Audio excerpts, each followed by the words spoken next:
ഹരേ രാമ രാമ രാമ ഹരേ ഹരേ, ഹരേ കൃഷ്ണ കൃഷ്ണ കൃഷ്ണ ഹരേ ഹരേ. രാവണൻ്റെ അനുജത്തിയാണ് ശൂർപ്പണഖ. അവൾ ദണ്ഡകാരണ്യത്തിൽ ജനസ്ഥാനത്താണ് താമസം.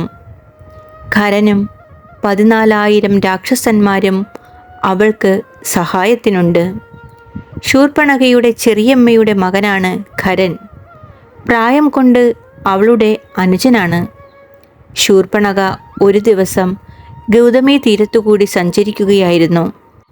അവൾ ആ നദിയുടെ കരയിൽ താമര, വജ്രം, അങ്കുശം, ധ്വജം മുതലായ പാദരേഖകളോടുകൂടിയ കാലടിപ്പാടുകൾ കണ്ടു.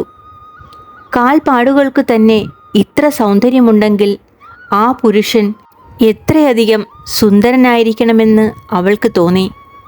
ആ കാലടിപ്പാടുകളെ പിന്തുടർന്നുകൊണ്ട് ശൂർപ്പണഖ ശ്രീരാമൻ്റെ ആശ്രമത്തിലെത്തി. സീതയോടുകൂടിയിരിക്കുന്നവനും കാമദേവനേക്കാൾ സുന്ദരനുമായ രാമനെ കണ്ട് അവൾ കാമപരവശയായി തീർന്നു. അവൾ രാമനോട് ചോദിച്ചു, അങ്ങ് ആരാണ്? ആരുടെ മകനാണ്? ജടയും മരവുരിയും ധരിച്ച് ഈ ആശ്രമത്തിൽ താമസിക്കുന്നതെന്തിനാണ്? പറയൂ. ഞാൻ ശൂർപ്പണഖയാണ്. രാക്ഷസ ചക്രവർത്തിയായ രാവണൻ്റെ അനുജത്തിയാണ്. ഖരൻ എന്നു പേരായ അനുജനോടൊന്നിച്ച് ജനസ്ഥാനത്ത് താമസിച്ചു വരുന്നു. രാജാവും ജ്യേഷ്ഠനുമായ രാവണൻ എനിക്ക് വേണ്ടതെല്ലാം തരുന്നുണ്ട്. ഞാൻ മുനിമാരെ ഭക്ഷിച്ചുകൊണ്ട് ഇവിടെ സുഖമായി കഴിയുന്നു. അങ്ങ് ആരാണെന്ന് അറിയണമെന്ന് ആഗ്രഹമുണ്ട്. ശ്രീരാമൻ മറുപടി പറഞ്ഞു, എൻ്റെ പേര് രാമൻ എന്നാണ്. അയോധ്യാധിപനായ ദശരഥൻ്റെ മകനാണ്. ഈ സുന്ദരി സീതയാണ് എൻ്റെ ഭാര്യയാണ്. ജനകൻ്റെ മകളാണ്. പർണശാലയ്ക്ക് പുറത്തു നിൽക്കുന്നവൻ എൻ്റെ അനുജനാണ്. ലക്ഷ്മണൻ എന്നാണ് പേര്. ഭുവനസുന്ദരിയായ ഭവതിക്ക് ഞാൻ എന്താണ് ചെയ്തു തരേണ്ടത്? രാമൻ പറഞ്ഞതു കേട്ട് കാമപരവശയായ ശൂർപ്പണഖ പറഞ്ഞു, രാമ വരൂ, ഞാൻ അങ്ങയിൽ അനുരക്തയാണ്. എനിക്ക് സുന്ദരനായ അങ്ങില്ലാതെ ജീവിക്കാൻ വയ്യ. നമുക്ക് കാടുകളിലും പർവ്വതങ്ങളിലും ഒന്നിച്ച് വിനോദിച്ചുകൊണ്ട് സഞ്ചരിക്കാം. ശ്രീരാമൻ സീതയെ കടാക്ഷിച്ചുകൊണ്ട് പുഞ്ചിരിയോടെ പറഞ്ഞു, ഇവൾ എൻ്റെ ഭാര്യയാണ്. എന്നെ ഒരിക്കലും വിട്ടുപിരിയാത്തവളാണ്. ഭവതിക്ക് സപത്നി ദുഃഖം അസഹനീയമായി തീരില്ലേ? ഇതാ പുറത്തെൻ്റെ അനുജനായ ലക്ഷ്മണൻ നിൽക്കുന്നുണ്ട്. അവൻ അത്യന്തം സുന്ദരനാണ്. അവൻ ഭവതിക്ക് അനുരൂപനായ ഭർത്താവായി തീരും. അവനൊന്നിച്ച് സഞ്ചരിച്ചുകൊള്ളൂ. രാമൻ ഇപ്രകാരം പറഞ്ഞപ്പോൾ ശൂർപ്പണഖ ലക്ഷ്മണനെ സമീപിച്ചുകൊണ്ട് പറഞ്ഞു, ലക്ഷ്മണ, സുന്ദരനായ അങ്ങ് എൻ്റെ ഭർത്താവായി തീരൂ. അങ്ങയുടെ ജ്യേഷ്ഠൻ അങ്ങനെ കൽപ്പിച്ചിരിക്കുന്നു. നമുക്കൊന്നിച്ച് സുഖമായി സഞ്ചരിക്കാം. ലക്ഷ്മണൻ മറുപടി പറഞ്ഞു, പതിവ്രതാ രത്നമേ, ഞാൻ രാമൻ്റെ ദാസനാണ്. എന്നെ സ്വീകരിച്ചാൽ ഭവതി ദാസിയായി തീരില്ലേ? അതിനേക്കാൾ ദുഃഖം മറ്റെന്തുണ്ട്? അതിനാൽ രാമനെ തന്നെ സമീപിക്കൂ. അദ്ദേഹം രാജാതിരാജനാണ്. അതുകേട്ട് ദുഷ്ടമനസ്സോടുകൂടി ആ രാക്ഷസി രാമൻ്റെ സമീപത്തു ചെന്നു കോപത്തോടെ പറഞ്ഞു, രാമ, നിങ്ങൾ എന്നെ അങ്ങോട്ടും ഇങ്ങോട്ടും നടത്തി കളിപ്പിക്കുകയാണല്ലേ? നമ്മുടെ ചേർച്ചയ്ക്ക് തടസ്സം ഈ സീതയാണല്ലോ. അവളെ ഞാനിതാ അങ്ങയുടെ മുമ്പിൽ വെച്ച് ഇപ്പോൾ തന്നെ തിന്നുന്നുണ്ട്. ഇങ്ങനെ അലറിപ്പറഞ്ഞുകൊണ്ട് ആ ഭയങ്കരി സീതയുടെ നേരെ പാഞ്ഞെടുത്തു. ഉടനെ രാമൻ പറഞ്ഞതനുസരിച്ച് ലക്ഷ്മണൻ വാളൂരി അവളുടെ മൂക്കും കാതുകളും മുറിച്ചു വീഴ്ത്തി. ഉറക്കെ കരഞ്ഞുകൊണ്ട് ശൂർപ്പണഖ ഖരൻ്റെ മുൻപിൽ ചെന്നു വീണു. ഖരൻ പരുപരുത്ത സ്വരത്തിൽ ശൂർപ്പണഖയോട് ചോദിച്ചു, ഇതെന്താണ്? മരണത്തിൻ്റെ വായിലേക്ക് പോകാൻ ബന്ധപ്പെടുന്ന ആരാണിത് ചെയ്തത്? വേഗം പറയൂ. അവൻ കാലന് തുല്യം ശക്തനാണെങ്കിൽ പോലും ഞാൻ അവനെ ഉടനെ കൊല്ലുന്നുണ്ട്. ശൂർപ്പണഖ മറുപടി പറഞ്ഞു, രാമൻ എന്നൊരു ക്ഷത്രിയ കുമാരൻ അനുജനായ ലക്ഷ്മണനോടും പത്നിയായ സീതയോടും കൂടി ഗോദാവരി തീരത്ത് താമസിക്കുന്നുണ്ട്.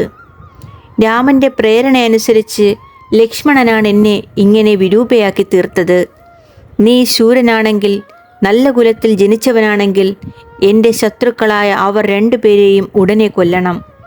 എനിക്ക് രാമൻ്റെയും ലക്ഷ്മണൻ്റെയും ചോര കുടിക്കണം. അവരുടെ മാംസം തിന്നണം. നീ അവരെ കൊന്നില്ലെങ്കിൽ ഞാൻ ഉടനെ നിന്റെ മുൻപിൽ പ്രാണത്യാഗം ചെയ്യും. ശൂർപ്പണഖ പറഞ്ഞതു കേട്ട് കോപാന്ധനായ ഖരൻ ദുഷണൻ എന്ന സേനാനായകനോടും ത്രിശിരസ് എന്ന അനുജനോടും 14,000 രാക്ഷസ സൈന്യത്തോടും കൂടി രാമനോട് യുദ്ധത്തിന് പുറപ്പെട്ടു. അവർ വരുന്ന കോലാഹലം കേട്ട് രാമൻ ലക്ഷ്മണനോട് പറഞ്ഞു, ലക്ഷ്മണ, വലിയൊരു ഇരമ്പൽ കേൾക്കുന്നില്ലേ? രാക്ഷസന്മാർ യുദ്ധത്തിന് വരുന്നത് പോലെ തോന്നുന്നു. ഇപ്പോൾ അവരും ഞാനും തമ്മിൽ ഭയങ്കരമായ യുദ്ധം നടക്കും. നീ സീതയെ ഒരു ഗുഹയിൽ കൂട്ടിക്കൊണ്ടുപോയി സുരക്ഷിതയായി രക്ഷിക്കൂ. ഈ രാക്ഷസന്മാരെയെല്ലാം ഞാൻ ഒറ്റയ്ക്ക് കൊല്ലാൻ ആഗ്രഹിക്കുന്നു. നീ മറിച്ചൊന്നും പറയരുത്. അങ്ങനെ ആവാമെന്ന് പറഞ്ഞ് ലക്ഷ്മണൻ സീതയോടുകൂടി ഒരു ഗുഹയിൽ പ്രവേശിച്ചു. രാമൻ അരയും തലയും മുറുക്കി വില്ലിൽ ഞാൻ കെട്ടി ആവനാഴിയിൽ നിന്നും ബാണമെടുത്ത് യുദ്ധത്തിന് തയ്യാറായി. അപ്പോഴേക്കും രാക്ഷസ സൈന്യം പാഞ്ഞു വന്ന് രാമനു നേരെ പലവിധ ആയുധങ്ങളും മഴ പോലെ വർഷിക്കാൻ തുടങ്ങി. ചില രാക്ഷസന്മാർ വലിയ പാറക്കല്ലുകളും മരങ്ങളും രാമൻ്റെ നേരെ വലിച്ചെറിഞ്ഞു. രാമൻ അവയെയെല്ലാം എള്ളിൻ മണികൾ എന്ന പോലെ നുറുക്കി 14,000 രാക്ഷസന്മാരെയും ഖരദൂഷണ ത്രിശിരസ്സുകളെയും വെറും 3.25 നാഴിക സമയം കൊണ്ട് കൊന്നൊടുക്കി. ലക്ഷ്മണൻ സീതയോടുകൂടി ഗുഹയിൽ നിന്ന് പുറത്തു വന്നു. ഇത്രയും ചുരുങ്ങിയ സമയത്തിനുള്ളിൽ ഇത്രയധികം രാക്ഷസന്മാരെയെല്ലാം രാമൻ ഒറ്റയ്ക്ക് കൊന്നത് കണ്ട ലക്ഷ്മണൻ ആശ്ചര്യപ്പെട്ടു.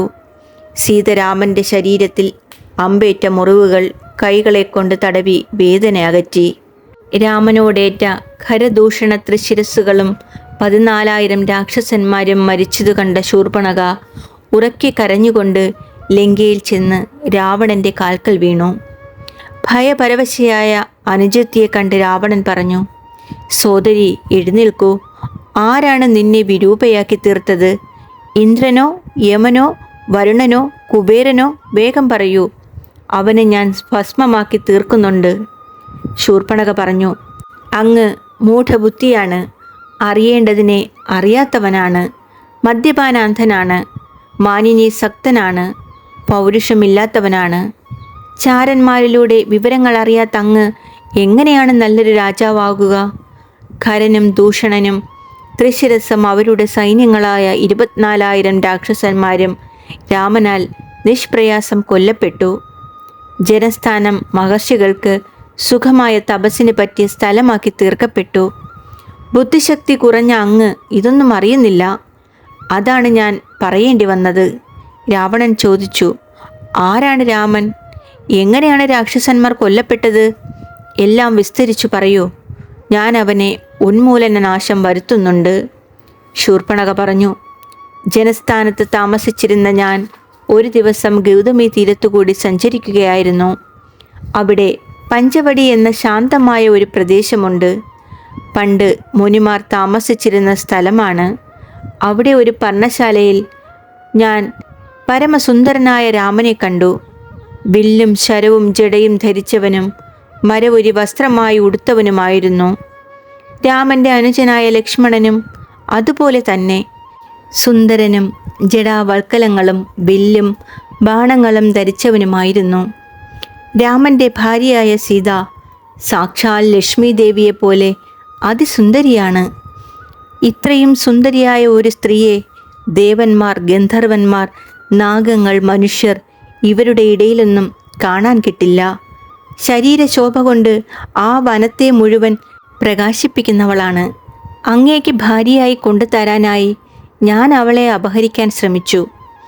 അപ്പോൾ രാമൻ പ്രേരിപ്പിച്ചതനുസരിച്ച് ലക്ഷ്മണൻ എൻ്റെ മൂക്കും കാതുകളും അരിഞ്ഞു വീഴ്ത്തി. ദുഃഖപരവശയായ ഞാൻ കരഞ്ഞുകൊണ്ട് ഖരനോട് സങ്കടം പറഞ്ഞു. ഖരൻ ദൂഷണനോടും ത്രിശിരസിനോടും 14,000 രാക്ഷസ സൈന്യത്തോടും കൂടി രാമനോട് യുദ്ധത്തിന് ചെന്നു. പരാക്രമശാലികളായ ആ രാക്ഷസന്മാരെല്ലാം രാമൻ ഒറ്റയ്ക്ക് 3.25 നാഴിക നേരം കൊണ്ട് കൊന്നു. രാമൻ വിചാരിക്കുകയാണെങ്കിൽ നിമിഷ നേരം കൊണ്ട് ത്രൈലോക്യത്തെ തന്നെ ഭസ്മീകരിക്കുമെന്നാണ് എനിക്ക് തോന്നുന്നത്. സീത ഭാര്യയായി തീർന്നാൽ അങ്ങയുടെ ജന്മം സഫലമാവും. ലൗകിക സുന്ദരിയായ സീതയെ ഭാര്യയാക്കാൻ ശ്രമിക്കൂ. രാമനെ നേരിട്ട് എതിർത്തു നിൽക്കാൻ അങ്ങ് ശക്തനല്ല. മായ കൊണ്ട് രാമനെ അകറ്റി അങ്ങ് സീതയെ അപഹരിച്ചു കൊണ്ടുവന്നുകൊള്ളൂ. ഇങ്ങനെ പറഞ്ഞു ശൂർപ്പണഖയെ രാവണൻ നല്ല വാക്കുകളാലും ദാനമാനങ്ങളാലും സമാശ്വസിപ്പിച്ചു. അനന്തരം സ്വന്തം അന്തപുരത്തിൽ പ്രവേശിച്ച് രാവണൻ ചിന്തിക്കാൻ തുടങ്ങി. എൻ്റെ അനുജനും അത്യന്തം ബലവാനുമാണ് ഖരൻ. അവനെയും 14,000 രാക്ഷസന്മാരെയും വെറും മനുഷ്യനായ രാമൻ എങ്ങനെ കൊല്ലാൻ കഴിഞ്ഞു? ബ്രഹ്മദേവന്റെ അപേക്ഷപ്രകാരം എന്നെ കൊല്ലാനായി വിഷ്ണു ഭഗവാൻ തന്നെ രഘുവംശത്തിൽ മനുഷ്യനായി അവതരിച്ചതായിരിക്കുമോ? അങ്ങനെയാണെങ്കിൽ പരമാത്മാവായ ഭഗവാന്റെ കൈകൊണ്ട് മരിക്കാൻ കഴിഞ്ഞാൽ എനിക്ക് വൈകുണ്ഠരാജ്യം കിട്ടും. അങ്ങനെയല്ലെങ്കിൽ സീതയെ അപഹരിച്ചു കൊണ്ടുവന്ന് ഈ രാക്ഷസരാജ്യം തന്നെ എനിക്ക് തുടർന്ന് ഭരിക്കാം. രണ്ടായാലും ഞാൻ രാമനെ സമീപിക്കാൻ തന്നെ നിശ്ചയിച്ചു കഴിഞ്ഞു. ഇങ്ങനെ ആലോചിച്ചുറച്ച രാവണൻ പരമേശ്വരനായ ഹരി തന്നെ രാമനെന്ന് വിചാരം ചെയ്തു മനസ്സിലാക്കി. വിരോധബുദ്ധിയിലൂടെ രാമനെ സമീപിക്കാം. സ്നേഹഭക്തിയേക്കാൾ വിദ്വേഷ സ്മരണയ്ക്ക് കൂടുതൽ ശക്തി കൂടുമെന്ന് തീരുമാനിച്ചു. അടുത്ത ദിവസം പ്രഭാതത്തിൽ രാവണൻ തേരിലേറി മാരീചൻ്റെ ആശ്രമത്തിലേക്ക് പുറപ്പെട്ടു. മാരീചൻ ജടയും മരവുരിയും ധരിച്ച് നിർഗുണ ബ്രഹ്മത്തെ ധ്യാനിച്ച് സമാധിയിൽ ലയിച്ചിരിക്കുകയായിരുന്നു. സമാധിയിൽ നിന്നുണർന്നപ്പോൾ രാവണനെ കണ്ടു. ഉടനെ എഴുന്നേറ്റ് രാവണനെ വിധി പോലെ പൂജിച്ച് സൽക്കരിച്ചു. അതിഥി സൽക്കാരം സ്വീകരിച്ച് വിശ്രമിച്ചു കൊണ്ടിരിക്കുന്ന രാവണനോട് മാരീചൻ ചോദിച്ചു, രാവണ, അങ്ങ് ഒറ്റയ്ക്ക് എന്താണ് ഇങ്ങോട്ട് പോന്നത്? എന്തോ ആലോചനയിൽ മുഴുകിയവനെ പോലെ കാണപ്പെടുന്നുവല്ലോ. രഹസ്യമല്ലെങ്കിൽ അതെന്നോട് പറയൂ. ന്യായവും എന്നെ അധർമ്മം ബാധിക്കാത്തതുമാണെങ്കിൽ ഞാൻ അങ്ങ് പറയുന്നത് അനുസരിക്കാം. രാവണൻ പറഞ്ഞു, അയോധ്യാധിപതിയായി ദശരഥൻ എന്നൊരു രാജാവുണ്ടത്രേ. അദ്ദേഹത്തിൻ്റെ മൂത്ത പുത്രനാണ് രാമൻ. അദ്ദേഹം സത്യം പറയുന്നവനും പരാക്രമശാലിയുമാണെന്ന് പോലും. അച്ഛനായ ദശരഥൻ രാമനെയും പത്നിയായ സീതയെയും അനുജനായ ലക്ഷ്മണനെയും കാട്ടിലേക്ക് പറഞ്ഞയച്ചു. രാമൻ ഇപ്പോൾ പഞ്ചവടിയിൽ ഒരാശ്രമമുണ്ടാക്കി താമസിച്ചു വരുന്നു. അദ്ദേഹത്തിൻ്റെ ഭാര്യയായ സീത ലോകൈക സുന്ദരിയാണ്. രാമൻ യാതൊരു തെറ്റും ചെയ്യാത്തവരായ ഖരദൂഷണ ത്രിശിരസ്സുകളെയും 14,000 രാക്ഷസന്മാരെയും സംഹരിച്ചു. നിരപരാധിനിയും പാവവുമായ എൻ്റെ അനുജത്തി ശൂർപ്പണഖയുടെ മൂക്കും കാതുകളും മുറിച്ച് അവളെ വിരൂപയാക്കി തീർത്തു. ആരെയും പേടിയില്ലാതെ ഇപ്പോൾ രാമൻ പഞ്ചവടിയിൽ താമസിച്ചു വരുന്നു. അതിന് പ്രതികാരമായി ഞാൻ അങ്ങയുടെ സഹായത്തോടെ സീതയെ അപഹരിച്ചു കൊണ്ടുവരാമെന്ന് വിചാരിക്കുന്നു. അങ്ങ് മായ കൊണ്ട് അതിമനോഹരനായ ഒരു മാനായി തീർന്ന് രാമനെയും ലക്ഷ്മണനെയും ആശ്രമത്തിൽ നിന്ന് അകറ്റണം. ആ സന്ദർഭത്തിൽ ഞാൻ സീതയെ അപഹരിച്ചു കൊണ്ടുപോകാം. അങ്ങ് എനിക്ക് ഈ സഹായം ചെയ്തതിന് ശേഷം മടങ്ങി വന്ന് ഇപ്പോഴത്തെ പോലെ തപസ്വിയുടെ ജീവിതം തുടർന്നുകൊള്ളൂ. രാവണൻ പറഞ്ഞത് കേട്ട് മാരീചൻ ആശ്ചര്യപ്പെട്ടുകൊണ്ട് ചോദിച്ചു, രാവണ, അങ്ങയെയും വംശത്തെയും ഉന്മൂലനം വരുത്തുന്ന ഈ പ്രവൃത്തി ചെയ്യാൻ ആരാണ് അങ്ങയെ ഉപദേശിച്ചത്? അവൻ അങ്ങയുടെ ശത്രുവാണ്. അങ്ങ് നശിച്ചു കാണണമെന്ന് ആഗ്രഹിക്കുന്നവനാണ്. വെറും 13 വയസ്സ് പ്രായമുള്ള ബാലനായിരിക്കുമ്പോൾ തന്നെ ഞാൻ രാമൻ്റെ പൗരുഷം പ്രത്യക്ഷത്തിൽ കണ്ടവനാണ്. വിശ്വാമിത്രൻ്റെ യാഗം മുടക്കാൻ ചെന്ന എന്നെ രാമൻ ഒരു ശരം കൊണ്ട് 100 യോജന ദൂരത്തിൽ സമുദ്രത്തിൽ വീഴ്ത്തി. രാമൻ്റെ പരാക്രമത്തെപ്പറ്റി ചിന്തിച്ച് ഞാൻ എപ്പോഴും ഭയവിഹ്വലനായിട്ടാണ് ജീവിക്കുന്നത്. രാമനെപ്പറ്റി ഭയഭീതനായി ഓർമ്മിച്ചോർമ്മിച്ച് ഞാൻ എപ്പോഴും എല്ലായിടത്തും കണ്ടുകൊണ്ടാണിരിക്കുന്നത്. ദണ്ഡകാരണ്യത്തിൽ മുനിവേഷധാരിയായിരിക്കുന്ന രാമനെ കുറച്ച് മാസങ്ങൾക്ക് മുമ്പ് എനിക്ക് കാണാൻ കഴിഞ്ഞു. പൂർവ്വവൈരം ഓർമ്മിച്ചുകൊണ്ട് ഞാൻ ഒരു മാനായിത്തീർന്നു. എൻ്റെ അനുയായികളായ രാക്ഷസന്മാരും മാനുകളായിത്തീർന്നു. ഇതുതന്നെ നല്ല തക്കമെന്ന് നിശ്ചയിച്ച് അനുചരന്മാരോടൊന്നിച്ച് ഞാൻ രാമനെ കുത്തിക്കൊല്ലാൻ അതിവേഗത്തിൽ പാഞ്ഞെടുത്തു. രാമൻ തൽക്ഷണം എൻ്റെ നേരെ ഒരു ശരമയച്ചു. അത് ഹൃദയത്തിൽ തറച്ച ഞാൻ ചുഴലിക്കാറ്റിൽ പെട്ടവനെ പോലെ വട്ടം കറങ്ങിക്കൊണ്ട് വളരെ ദൂരത്തിൽ സമുദ്രമധ്യത്തിൽ ചെന്നു വീണു. അന്നു മുതൽ ഞാൻ ഭയപരവശനായി രാക്ഷസവൃത്തി ഉപേക്ഷിച്ച് ശാന്തനായ തപസ്വിയായി ഇവിടെ ജീവിച്ചു വരികയാണ്.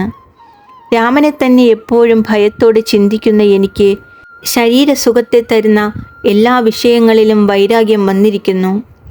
രാജപദവി, രത്നങ്ങൾ, രമണികൾ, രഥങ്ങൾ ഇവയെല്ലാം രാ എന്ന അക്ഷരം കൊണ്ട് ആരംഭിക്കുന്നവയാണല്ലോ. രാ എന്ന ശബ്ദം കേൾക്കുമ്പോഴേ എനിക്ക് രാമനെപ്പറ്റി ഓർമ്മ വന്ന് പേടി തോന്നുകയാലാണ് ഇവയിലൊന്നും ആസക്തി തോന്നാത്തത്. രാമൻ വരുന്നു എന്ന ഭയചിന്തയാൽ ശാരീരികമായ ഒരു കർമ്മവും എനിക്ക് ചെയ്യാൻ പറ്റുന്നില്ല. ഉറങ്ങുമ്പോൾ സ്വപ്നത്തിൽ രാമനെ കണ്ട് ഞാൻ ഞെട്ടി ഉണരും. അങ്ങനെ ഇടയ്ക്ക് ഉണർന്നാൽ പിന്നെ രാമനെ പറ്റിയുള്ള ഭയത്താൽ അന്നത്തെ ദിവസം ഉറക്കം വരില്ല. അതിനാൽ രാമനെ വഞ്ചിക്കാമെന്ന ആഗ്രഹം ഉപേക്ഷിച്ച് അങ്ങ് അരമനയിലേക്ക് മടങ്ങിപ്പൊയ്ക്കൊള്ളൂ. അങ്ങ് വളരെ കാലമായി നിലനിന്ന് വരുന്ന രാക്ഷസ വംശത്തെ രക്ഷിക്കൂ. രാമൻ സ്മരിക്കുന്ന മാത്രയിൽ നമ്മുടെ വംശം നിശേഷം നശിക്കും. ഞാൻ അങ്ങയുടെ നന്മയ്ക്കാണ് പറയുന്നത്. അത് സദയം സ്വീകരിക്കൂ. രാമൻ പരമാത്മാവാണ്. അതിനാൽ രാമനിലുള്ള വിരോധം ഉപേക്ഷിക്കൂ. രാമനെ ഭക്തിയോടെ ഭജിക്കൂ. അപാര കാരുണ്യനിധിയാണ് രാമൻ. ഇതെല്ലാം എനിക്ക് മുനിമാരിൽ നിന്നാണ് അറിയാൻ കഴിഞ്ഞത്. പരമപുരുഷനായ ഭഗവാനെ ബ്രഹ്മാവും ദേവന്മാരും സ്തോത്രം ചെയ്ത് സന്തോഷിപ്പിച്ചു. ഞാൻ നിങ്ങൾക്ക് എന്താണ് ചെയ്തു തരേണ്ടത് എന്ന് ഭഗവാൻ ചോദിച്ചു. അങ്ങ് മനുഷ്യസ്വരൂപം സ്വീകരിച്ച് ദേവശത്രുവായ രാവണനെ സംഹരിച്ചാലുമെന്ന് ബ്രഹ്മാവ് അപേക്ഷിച്ചു. അതനുസരിച്ച് ആദിനാരായണനാണ് മായ കൊണ്ട് മനുഷ്യരൂപം സ്വീകരിച്ച് രാമനായി അവതരിച്ചിരിക്കുന്നത്.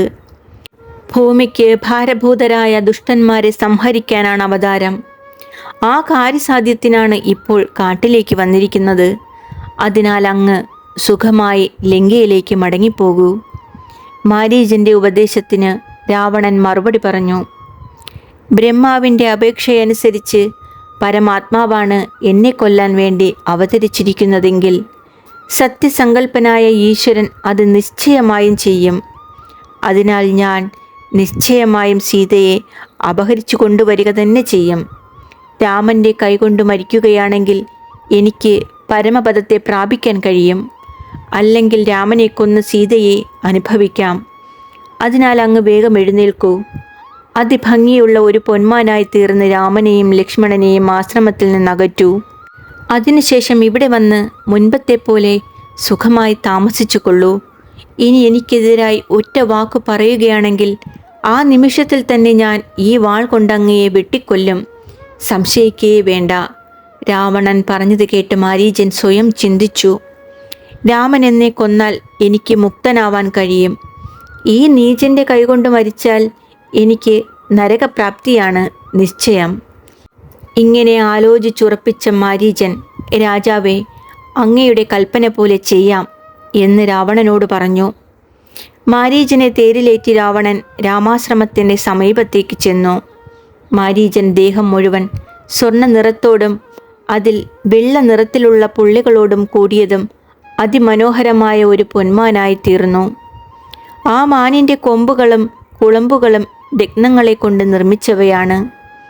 നീലരത്നം പോലെയുള്ള കണ്ണുകൾ, ഇടിമിന്നലിൻ്റെ പ്രകാശം, മനോഹരമായ മുഖം. ഈ രൂപത്തിൽ അതിസുന്ദരനായ മാനായി തീർന്ന് മാരീചൻ രാമൻ്റെ ആശ്രമത്തിൻ്റെ മുൻപിൽ പുല്ല് തിന്നുകൊണ്ട് സഞ്ചരിച്ചു. ചിലപ്പോൾ വേഗത്തിലോടും, ചിലപ്പോൾ സമീപത്ത് വന്നു നിൽക്കും. ഭയപ്പെട്ടവനെ പോലെ വീണ്ടും ഓടിപ്പോകും. ഇങ്ങനെ മായ കൊണ്ട് മാനായി തീർന്ന മാരീചൻ സീതയെ പ്രലോഭിച്ചുകൊണ്ട് ആശ്രമ പരിസരത്തിൽ സഞ്ചരിക്കാൻ തുടങ്ങി. പൊന്മാനിനെ കണ്ട സീത രാമനെ സമീപിച്ചുകൊണ്ട് പറഞ്ഞു, പ്രിയതമ, രത്നപ്പുള്ളികളോട് കൂടിയ ഈ മാനിനെ നോക്കൂ. ഇത് യാതൊരു പേടിയും കൂടാതെ സഞ്ചരിക്കുന്നത് കണ്ടുവോ? അതിനെ എനിക്ക് പിടിച്ചുകൊണ്ടുവന്നു തരൂ.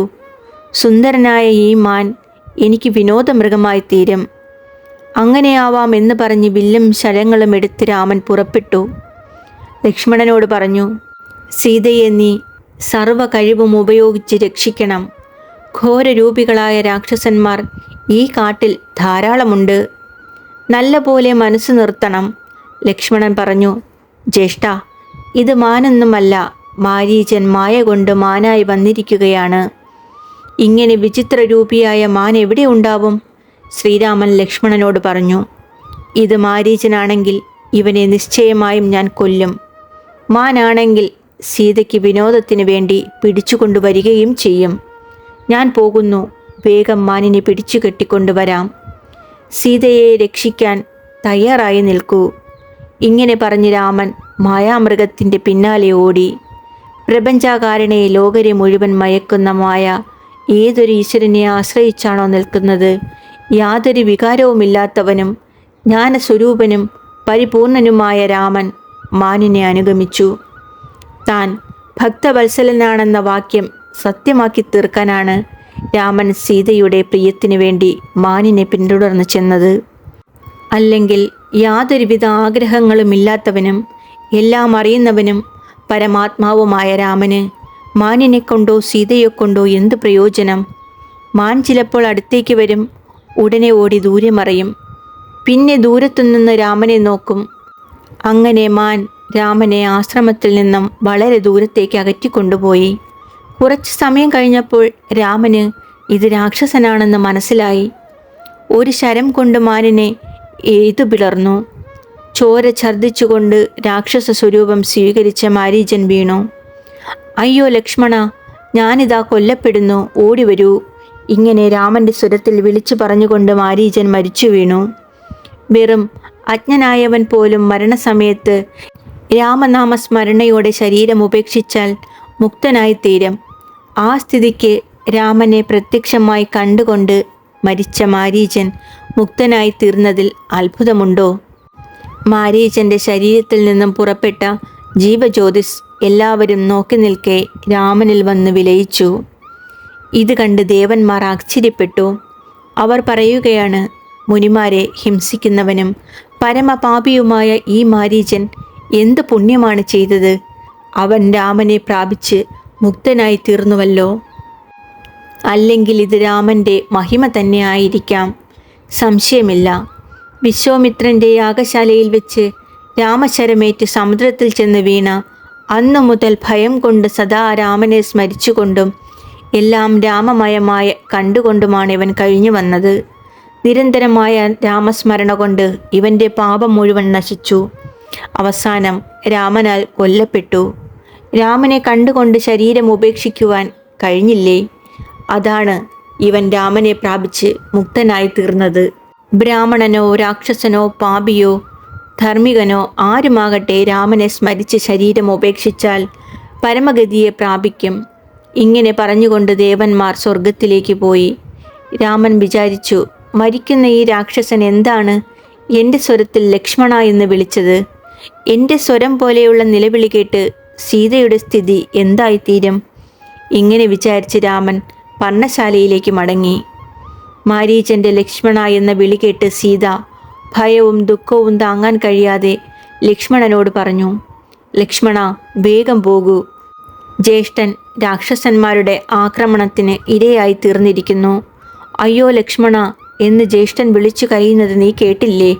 ലക്ഷ്മണൻ മറുപടി പറഞ്ഞു, ദേവി, അത് രാമൻ്റെ വാക്കല്ല, മരിക്കുന്ന ഏതോ രാക്ഷസൻ വിളിച്ചു പറഞ്ഞതാണ്. രാമൻ കോപിച്ചാൽ 3 ലോകങ്ങളും ഒരു നിമിഷം കൊണ്ട് നശിപ്പിക്കാൻ കഴിയും. അങ്ങനെയുള്ള അദ്ദേഹം എന്നെ രക്ഷിക്കൂ എന്ന് ആർത്തസ്വരത്തിൽ ഒരിക്കലും വിളിക്കില്ല. രാമൻ ദേവന്മാർക്ക് പോലും ആരാധ്യനാണ്. ലക്ഷ്മണൻ ഇങ്ങനെ പറഞ്ഞപ്പോൾ സീതയ്ക്ക് നിയന്ത്രിക്കാൻ കഴിയാത്ത വിധത്തിലുള്ള കോപം വന്നു. ദുർബുദ്ധിയായ ലക്ഷ്മണ, നീ ജ്യേഷ്ഠൻ്റെ നാശം ആഗ്രഹിക്കുന്നവരാണ്. രാമൻ നശിക്കണമെന്നാഗ്രഹിക്കുന്ന ഭരതൻ പറഞ്ഞയച്ചിട്ടാണ് നീ ഞങ്ങളുടെ കൂടെ വന്നിരിക്കുന്നത്. രാമൻ മരിച്ചാൽ എന്നെ അപഹരിച്ച് കൊണ്ടുപോകാമെന്നാണ് നിന്റെ വിചാരം. അതൊരിക്കലും നടക്കാൻ പോകുന്നില്ല. ഞാൻ ഇപ്പോൾ തന്നെ ശരീരം ഉപേക്ഷിക്കും. ഭാര്യയെ അപഹരിക്കാനാണ് നീ പിന്നാലെ കൂടിയിരിക്കുന്നതെന്ന് രാമന് മനസ്സിലാക്കാൻ കഴിഞ്ഞില്ല. ഞാൻ രാമനെ ഒഴികെ നിന്നെയോ ഭരതനെയോ തൊടില്ല. ഇങ്ങനെ പറഞ്ഞ് സീത നെഞ്ചത്തടിച്ച് കരയാൻ തുടങ്ങി. സീതയുടെ വാക്കുകൾ കേട്ട് ദുഃഖം താങ്ങാൻ വയ്യാതായ ലക്ഷ്മണൻ 2 കാതുകളും പൊത്തിക്കൊണ്ട് പറഞ്ഞു, ഭയങ്കരി, എന്നോടിങ്ങനെ പറയാൻ തോന്നിയല്ലോ. ലക്ഷ്മണൻ സങ്കടം താങ്ങാൻ വയ്യാതെ മെല്ലെ മെല്ലെ രാമനെ അന്വേഷിച്ചു പുറപ്പെട്ടു. ഈ ലാക്കം നോക്കി രാവണൻ ദണ്ഡും കമണ്ഡലവും ധരിച്ച് ഒരു സന്യാസിയുടെ വേഷത്തിൽ പർണശാലയിലേക്ക് വന്നു. സീത സന്യാസിയെ ഭക്തിയോടെ നമസ്കരിച്ചു. ഫലമൂലങ്ങൾ നൽകിയ ആദരവോടെ പൂജിച്ചുകൊണ്ട് പറഞ്ഞു, മുനെ, ഈ ഫലമൂലങ്ങൾ ആഹരിച്ച് അല്പം വിശ്രമിക്കൂ. അതിനുള്ളിൽ എൻ്റെ ഭർത്താവ് മടങ്ങി വന്ന് അങ്ങയുടെ അഭീഷ്ടം സാധിപ്പിച്ചു തന്ന് സൽക്കരിക്കും. അങ്ങയ്ക്ക് പോകാൻ തിടുക്കമില്ലെങ്കിൽ അദ്ദേഹം വരുന്നതുവരെ കാത്തിരിക്കൂ. സന്യാസി ചോദിച്ചു, സുന്ദരിയായ ഭവതി ആരാണ്? ഭവതിയുടെ ഭർത്താവ് ആരാണ്? രാക്ഷസന്മാർ നിറഞ്ഞ ഈ കാട്ടിൽ എന്തിനാണ് വന്ന് താമസിക്കുന്നത്? എല്ലാ വിവരങ്ങളും പറയൂ. അതിനുശേഷം ഞാൻ എൻ്റെ വിവരങ്ങൾ പറയാം. സീത മറുപടി പറഞ്ഞു, അയോധ്യ രാജാവാണ് ശ്രീരാമനായ ദശരഥൻ. അദ്ദേഹത്തിൻ്റെ മൂത്തപുത്രനാണ് രാമൻ. അദ്ദേഹം സകല ലക്ഷണങ്ങളും തികഞ്ഞവനാണ്. രാമൻ്റെ ധർമ്മപത്നിയാണ് ഞാൻ. സീത എന്നാണ് എൻ്റെ പേര്. ജനകരാജാവിൻ്റെ മകളാണ്. രാമൻ്റെ അനുജനാണ് ലക്ഷ്മണൻ. ജ്യേഷ്ഠനോട് അത്യധികം സ്നേഹമുള്ളവനാണ്. അച്ഛൻ്റെ കൽപ്പന അനുസരിച്ച് ഞങ്ങൾ 3 പേരും 14 കൊല്ലം വനവാസത്തിന് വന്നവരാണ്. ഇനി അങ്ങ് ആരാണെന്ന് പറയൂ. ഭിക്ഷു പറഞ്ഞു, പുലസ്ത്യപുത്രനായ വിശ്രവസ് മഹർഷിയുടെ മകനാണ് ഞാൻ. രാക്ഷസ ചക്രവർത്തിയായ രാവണനാണ്.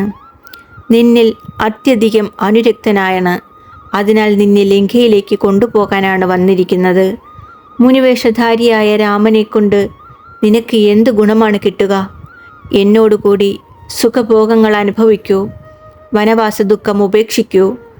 രാവണൻ പറഞ്ഞത് കേട്ട സീത വല്ലാതെ ഭയപ്പെട്ടുകൊണ്ട് പറഞ്ഞു, അങ്ങ് എന്നോടിങ്ങനെ അനുചിതമായി പറയുകയോ പ്രവർത്തിക്കുകയോ ചെയ്താൽ രാമൻ്റെ കൈകൊണ്ട് നശിക്കും. രാമൻ അനുജനോടൊന്നിച്ച് ഉടൻ വരും. സിംഹത്തിൻ്റെ പത്നിയെ മുയലിനെ എന്നെ പോലെ രാമൻ്റെ ഭാര്യയായ എന്നെ ആർക്കാണ് ആക്രമിക്കാൻ കഴിയുക? രാമൻ്റെ ശരങ്ങളേറ്റങ്ങ് ഉടനെ മരിച്ച് ഭൂമിയിൽ വീഴും. സീത ഇങ്ങനെ പറഞ്ഞപ്പോൾ രാവണൻ ക്രോധം കൊണ്ട് അന്ധനായി തീർന്നു. പർവ്വതാകാരമായ തൻ്റെ വാസ്തവ സ്വരൂപം കാണിച്ചുകൊണ്ട് 10 തലകളോടും 20 കൈകളോടും കൂടിയവനായി നിന്ന രാവണനെ കണ്ട് വനദേവതകൾ ഭയപ്പെട്ടു. മൃഗങ്ങളും പക്ഷികളും ഉൾപ്പെടെ എല്ലാ ജീവജാലങ്ങളും പേടിച്ചു വിറച്ചു. സീതയെ അപഹരിച്ച് തേരിലേറ്റി രാവണൻ ആകാശത്തിലൂടെ അതിവേഗത്തിൽ സഞ്ചരിച്ചു. ഭയപരവശരായ സീത രാമലക്ഷ്മണ എന്ന് ഉറക്കെ വിളിച്ചു കരഞ്ഞു. വൃദ്ധനായ ജടായു ഒരു മരത്തിന്മേൽ ഇരിക്കുകയായിരുന്നു. സീതയുടെ കരച്ചിൽ കേട്ട് നിൽക്ക് നിൽക്കെന്ന് പറഞ്ഞുകൊണ്ട് ആകാശത്തിലൂടെ രാവണൻ്റെ നേരെ പാഞ്ഞെടുത്തു. ഞാൻ കണ്ടുകൊണ്ടിരിക്കെ രാമൻ്റെ പത്നിയെ നായ ഹവസ് എന്ന പോലെ അപഹരിച്ചു കൊണ്ടുപോകുന്ന നീചനായ നീ ആരാണ്? ഇങ്ങനെ പറഞ്ഞുകൊണ്ട് ജടായു തൻ്റെ കൊക്കുകൊണ്ട് രാവണൻ്റെ തേര് തകർത്തു. കാൽനഖങ്ങളെ കൊണ്ട് കുതിരകളെ കൊന്നു. രാവണൻ്റെ വില്ലും മവനാഴികളും കവചവും കൊത്തിനുറുക്കി. രാവണൻ്റെ ഇടതുവശത്തെ 10 കൈകളും കൊത്തിമുറിച്ചു താഴെ വീഴ്ത്തി. ജടായുവിൻ്റെ ആക്രമണം കൊണ്ട് അവശനായ രാവണൻ സീതയെ നിലത്തു നിർത്തി. ചന്ദ്രഹാസം എന്ന വാൾ കൊണ്ട് ആ പക്ഷിയുടെ 2 ചിറകുകളും മുറിച്ചു വീഴ്ത്തി. ജടായു ബോധം നഷ്ടപ്പെട്ട് ഭൂമിയിൽ വീണു. രാവണൻ സങ്കല്പം കൊണ്ട് മറ്റൊരു തേര് സൃഷ്ടിച്ച് അതിൽ സീതയെ കയറ്റി ആകാശത്തിലൂടെ അതിവേഗം സഞ്ചരിച്ചു. സീത തന്നെ രക്ഷിക്കാൻ ആരെയും കാണാതെ രാമ രാമ എന്ന് ഉറക്കെ വിളിച്ചു കരഞ്ഞു. രാമ, ദുഃഖിതയായ എന്നെ അങ്ങ് കാണുന്നില്ലല്ലോ. ഈ രാക്ഷസൻ എന്നെ അപഹരിച്ചു കൊണ്ടുപോകുന്നു. വേഗം വന്നെന്നെ മോചിപ്പിക്കൂ. ലക്ഷ്മണ, ഞാൻ തെറ്റുകാരിയാണ്. നിന്നെ വാക്ശരങ്ങളെ കൊണ്ട് പിളർന്നവളാണ്. എങ്കിലും എൻ്റെ തെറ്റ് പുറത്തെന്നെ രക്ഷിക്കൂ. സീത ഇങ്ങനെ കരയുമ്പോൾ രാമൻ വന്നെങ്കിലോ എന്ന് ശങ്കിച്ച് രാവണൻ ആകാശത്തിലൂടെ അതിവേഗത്തിൽ സഞ്ചരിച്ചു. കുറച്ചു ദൂരം പോയപ്പോൾ സീത ഒരു പർവ്വതത്തിന് മുകളിൽ 5 വാനരന്മാർ ഇരിക്കുന്നത് കണ്ടു. വേഗം തൻ്റെ ഉത്തരീയത്തിൻ്റെ ഒരു വശം കീറി ചില ആഭരണങ്ങൾ അഴിച്ച് പൊതിയാക്കി കെട്ടി താഴോട്ടിട്ടു. ഈ വാനരന്മാർ രാമനോട് ഞാൻ അപഹരിക്കപ്പെട്ട വിവരം അറിയിക്കട്ടെ എന്ന് വിചാരിച്ചാണ് അങ്ങനെ ചെയ്തത്. രാവണൻ ഈ വിവരം അറിഞ്ഞില്ല. സമുദ്രം കടന്ന് രാവണൻ ലങ്കയിലെത്തി. തൻ്റെ അന്തപുരത്തിന് സമീപത്തുള്ള അശോകവനിക എന്നു പേരുള്ള ഉദ്യാനത്തിൽ ശിംശിബ വൃക്ഷത്തിൻ്റെ ചുവട്ടിൽ സീതയെ ഇരുത്തി. രാക്ഷസ സ്ത്രീകളെ കാവൽക്കാരികളായും നിയോഗിച്ചു. രാമനിൽ നിന്ന് അപഹരിക്കപ്പെട്ട ദുഃഖത്താൽ മെലിഞ്ഞവളും അലങ്കാരം മുതലായവയൊന്നുമില്ലാത്തവളും മുഖം വാടിയവളുമായ സീത രാമ രാമ എന്ന് ഉറക്കെ കരഞ്ഞുകൊണ്ട് രാക്ഷസിമാരാൽ ചുറ്റപ്പെട്ടുകൊണ്ട് ആ മരച്ചുവട്ടിലിരുന്നു. ഹരേ രാമ രാമ രാമ ഹരേ ഹരേ, ഹരേ കൃഷ്ണ കൃഷ്ണ കൃഷ്ണ ഹരേ ഹരേ.